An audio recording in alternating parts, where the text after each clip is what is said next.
베드로전서에서는 이 교회의 어떤 영적인 싸움, 성도들의 그 말세의 마지막 때의 영적인 싸움이 그냥 비단 그 영적인 영역 안에서만, 우리가 보이지 아니하는 영적인 영역 안에서만 나타나는 것이 아니라, 실은 더 중요한 것은 우리의 육체를 다 노린다는 것입니다. 그러니까 우리의 육체를 다 원하는데, 악한 영들도 우리의 육체를 원하고, 또한 성령께서도 우리의 육체를 성전 삼으십니다.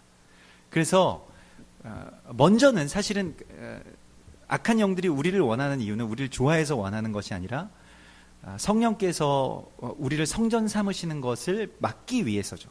그래서 그 우리의 육체가 성전되지 못하도록, 또한 성전인 우리의 육체가,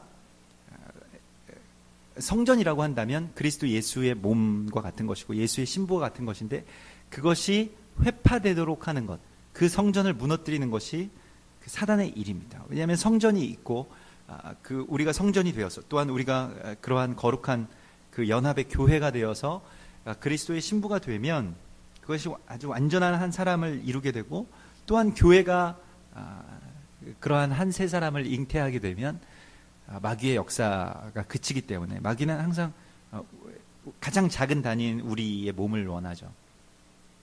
그래서 오늘 베드로전서에서도 이 영적인 싸움, 그러니까 영적으로 직면한 이 위기, 그리고 특별히 이 교회적인 그 위기를 우리가 어떻게 그것을 극복하느냐, 그것이 그냥 어떤 그 말하자면 뜬구름 잡는 그 공중에 있는 어떤 영의 세계의 일들로만 이것을 치부하지 않습니다. 거기에 밀어놓지 않고, 실은 지금 내 몸에서 일어나는 일, 그리고 나의 실제의 삶 가운데서 일어나는 일이 이 하늘의 그 거룩한 교회, 영광스러운 하나님의 교회와 연결되어 있다는 것입니다. 이게 굉장히 중요한 것인데, 그래서 그러므로 이와 같이, 그러니까 이와 같이라는 말은 이것과 같은 일이라는 것이, 그러면 이와 같이라는 것이 바로 베드로전서 2장에서 나오는 그 영적인 그 하나님 나라의 그 모든 그 영적인 일들, 또한 그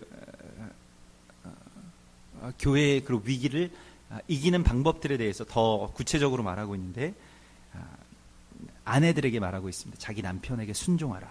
그래서 이 순종이라는 것이 어떤 순종을 의미하냐면, 지금은 이 가정에서도 이것이 이제 갈린다는 것입니다. 뭐 오늘날도 흔히 있는 그런 가정의 모습인데, 남편은 이제 교회를 다니지 않고 예수를 믿지 않고 아내만 다니기 시작했어요. 그래서 아내가 하나님을 믿는데, 그 믿지 않는 남편과 점점 이 사이가 벌어지고, 또 뭐 육체적으로나 아니면 영적으로나 그 갭이 굉장히 커지지 않겠습니까?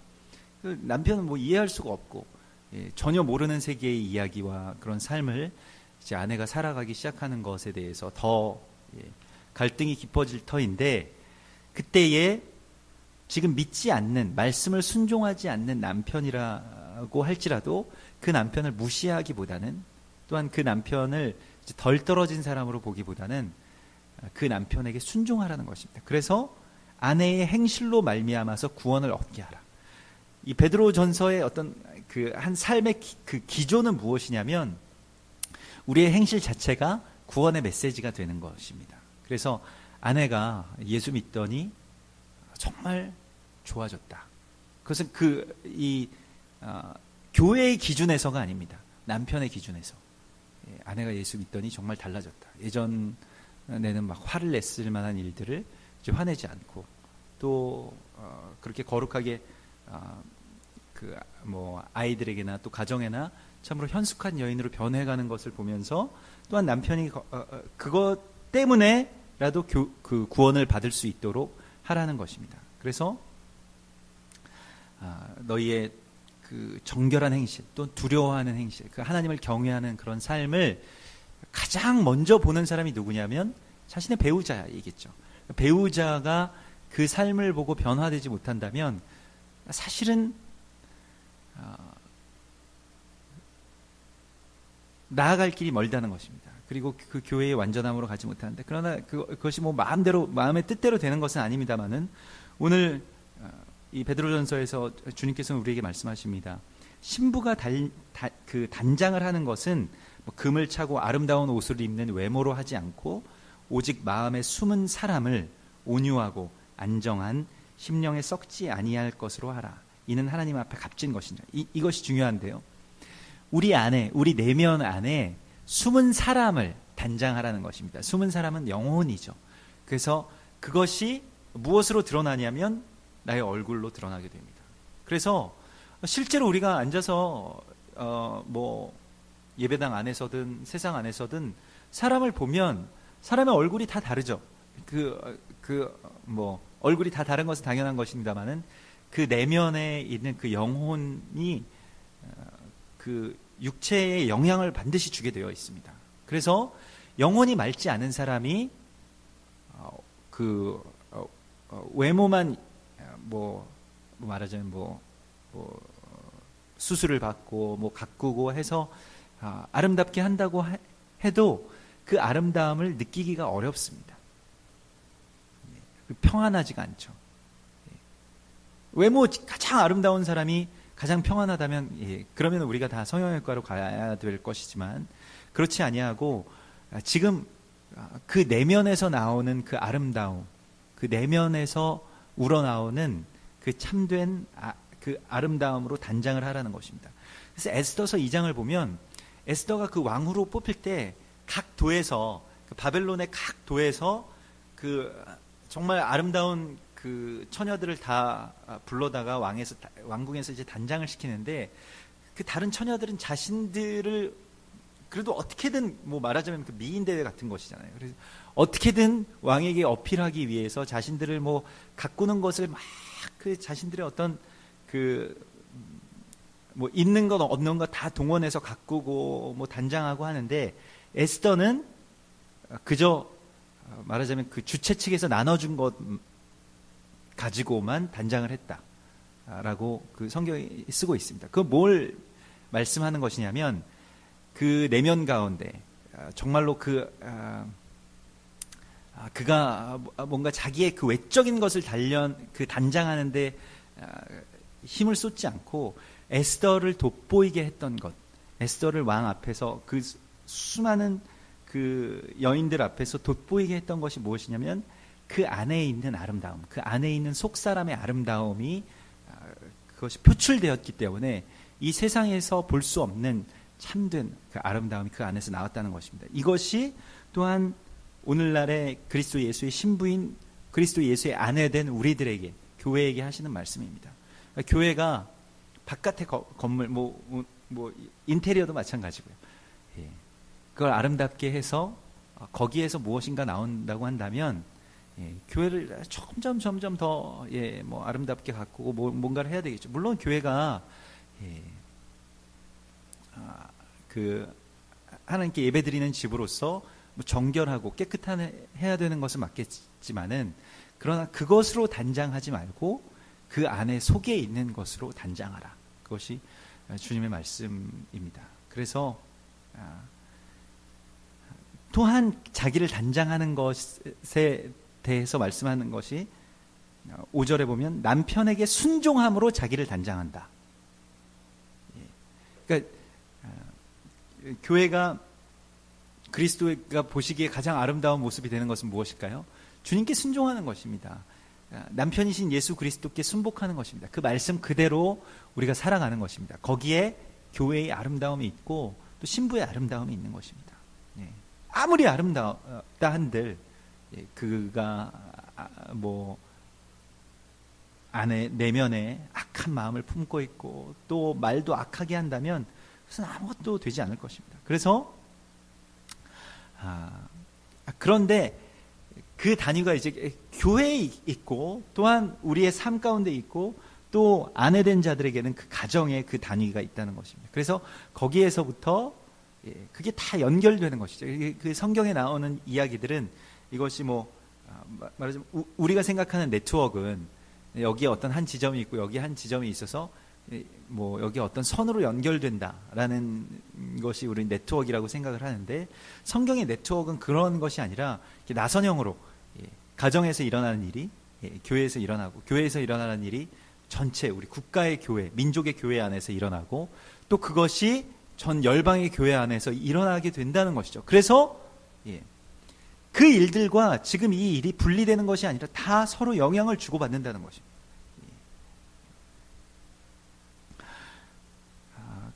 그리고 이제 뭐 결론적으로라고도 번역을 할 수 있겠는데, 마지막으로 8절에 보면 말하노니 너희가 다 마음을 같이하여 서로 불쌍히 여기며, 그러니까 동정하며.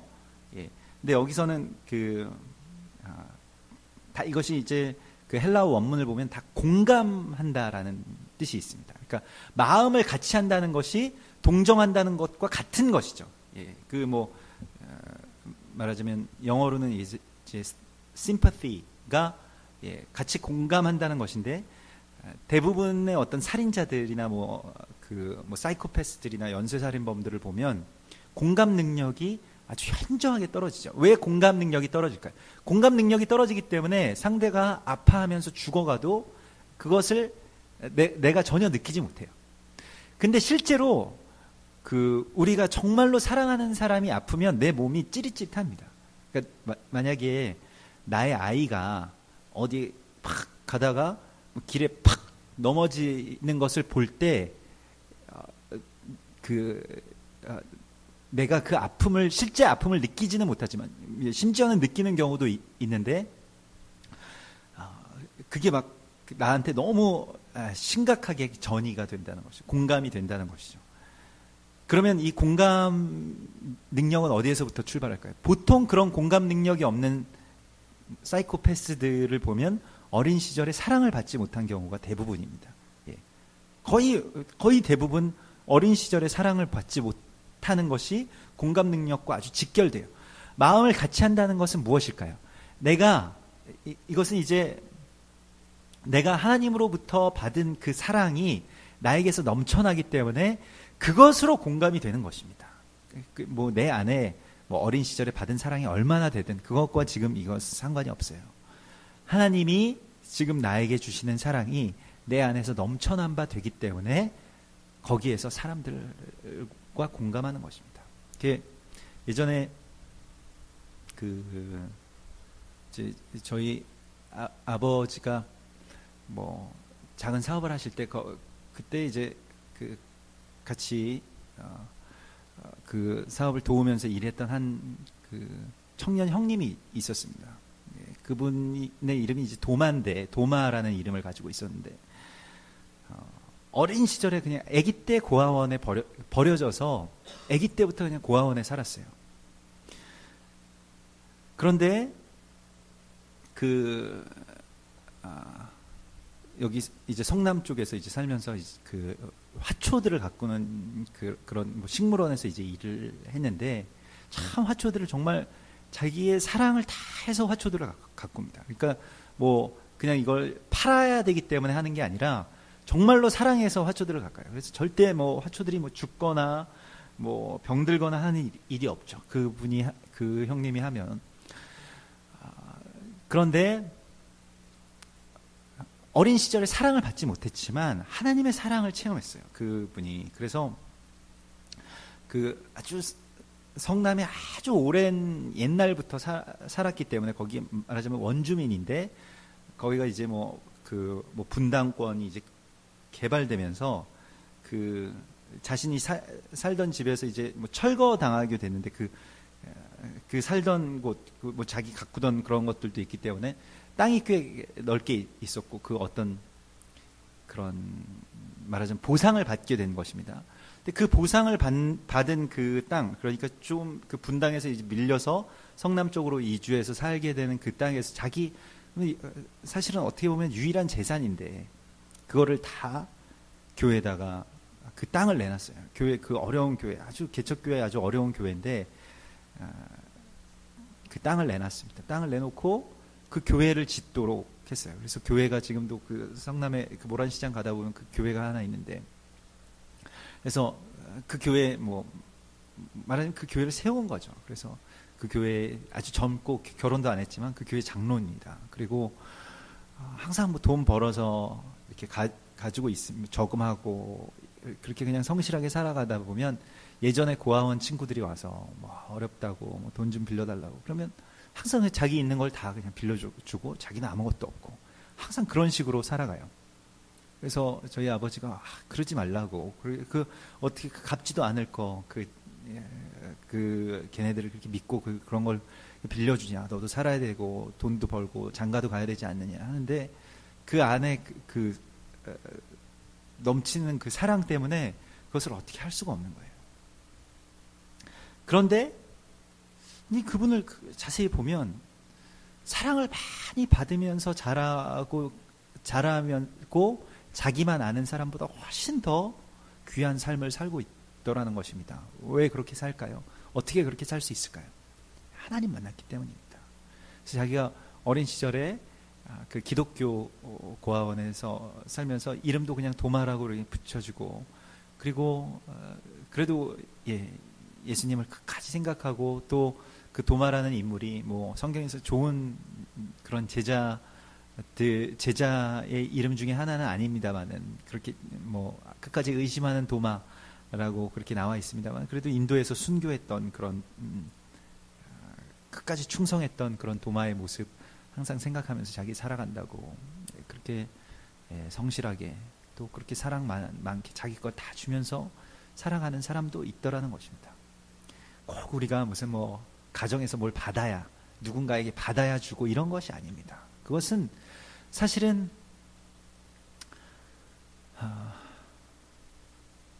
우리의 삶에 어떤 그 다른 자기의 합리화일 뿐입니다.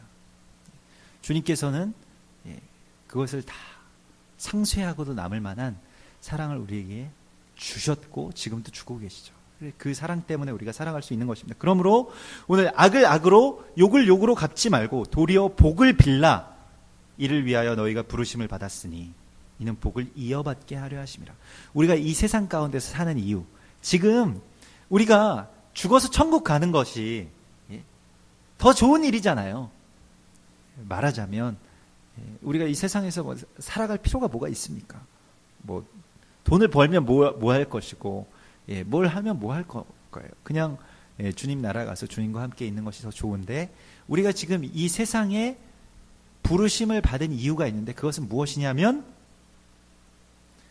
세상의 사람들이 나에게 악을 행하더라도 악을 갚지 말고, 나에게 욕을 하더라도 욕하지 말고, 그 사람들을 향해서 복을 빌라고, 예수 믿지 않는 사람들, 구원받지 못한 세상 사람들, 가족들, 심지어는 나의 원수들을 향해서 내가 기도하고 또 그들을 위해서 간절하게 그 사랑을 전할 그런 사명이 우리 가운데 있는데, 그것이 복이라는 것이에요. 복을 이어받게 하려 함이라. 이 복은 어디에서부터 비롯되었을까요? 창세기 12장에 있습니다. 아브라함이 본토와 친척과 아버지의 집을 떠나서 내가 너에게 지시할 땅으로 가라. 네가 복이 될 것이다.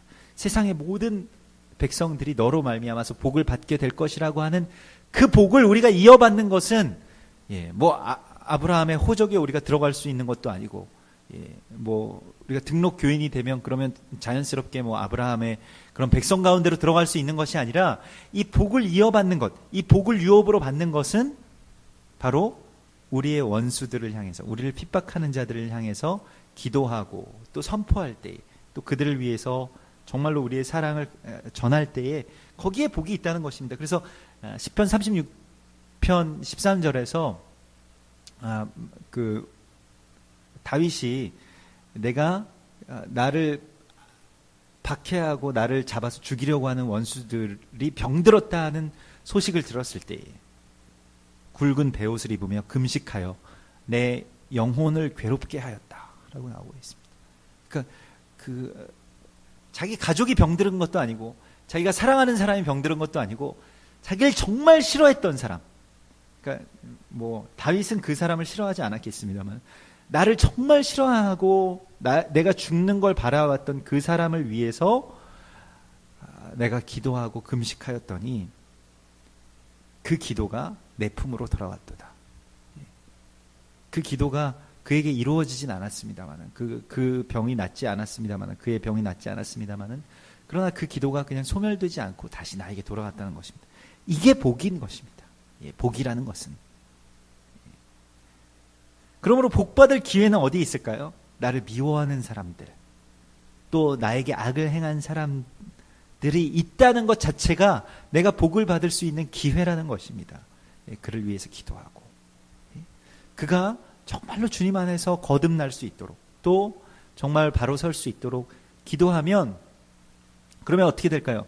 그 사람이 잘 되면 또 좋은 것이고, 또한 그 기도가 응답되지 않더라도 그 기도는 다시 나에게, 내게로 돌아오기 때문에 모든 것이 다 나에게 복이라는 것입니다. 그래서 그것을 위해서 뭘 해야 되느냐? 그러므로 악한 말을 하지 말아라.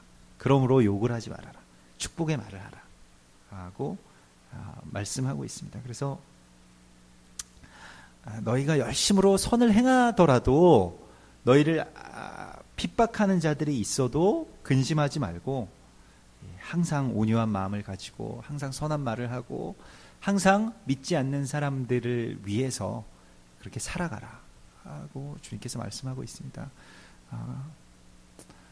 우리는 어쩌면 이 세상에서 그런 불안을 가지고 있는 것 같아요. 어떤 불안이냐면 내가 지불하는 것만큼, 내가 지불하는 감정만큼, 아니면 내가 지불하는 금액만큼 내가 받지 못하는 것에 대한 두려움이 있고 거기에 대한 분노가 있습니다. 두려움과 분노는 같은 것이니까요. 예를 들자면 식당에서 내가 얼마만큼의 돈을 냈는데 그에 상응하는 대접을 받지 못하면 내가 화가 나죠. 우리가 그런 것에 대한 불안감들이 다 표출되죠. 내가 어떤 사람에 대해서 어떤 감정과 어떤 선한 감정과 또 사랑의 감정을 가지고 거기에 쏟았는데 그 사람이 나에게 악으로 대하면 내가 불안하고 화가 나죠. 그러나 그것을 위해서 우리가 부르심을 받았다는 것입니다. 그러니까 사랑이라고 하는 것은 내가 준 만큼 받는 게 아니에요. 그건 사랑 아닙니다. 그거는 그냥 내가 나의 감정에 은행해서 뭔가를 사고 팔고 하는 그런 거래의 관계로 들어간다는 것을 의미하는 것이고, 사랑은 그냥 내가 주고 마는 것이에요. 그냥 아까 전에 말씀드린 그 형님처럼 내가 돈 내가 정말 땀 흘려서 번 돈 다 빌려줬는데 그 다음엔 소식 없고, 그래도 괜찮아요. 왜냐하면 나는 사랑했기 때문에, 난 사랑하기 때문에 그거 받으려고 하는 게 아닙니다. 그리고 그것에 대한 보상은 하나님이 나에게 주신다는 것입니다. 그것이 하나님의 나라이고, 그것이 교회의 완전함이고, 그것이 내 삶의 부요함으로 이어진다는 것입니다. 그러므로 우리가 선을 행하되 낙심하지 말라, 주님께서 말씀하십니다. 때가 이르면 다 주님께서 갚아주십니다. 그러므로 우리는 무엇을 사람에게서 받을 것을 내가 지불한 만큼 누군가에게 내가 받아내야 되겠다. 내가 이 교회에다 이렇게 헌신한 만큼 이 교회에서도 그에 상응하는 대접 좀 받아야 되겠다 하는 마음들 다 버리고 이제 나는 정말 주님으로부터 받겠습니다 라고 하는 그 지점 가운데로 들어가야만 교회도 살고 나도 삽니다. 우리가 그러한 참으로 복된 하나님의 거룩한 교회요, 하나님의 성도가 되시기를 주님의 이름으로 축원합니다. 같이 기도하겠습니다.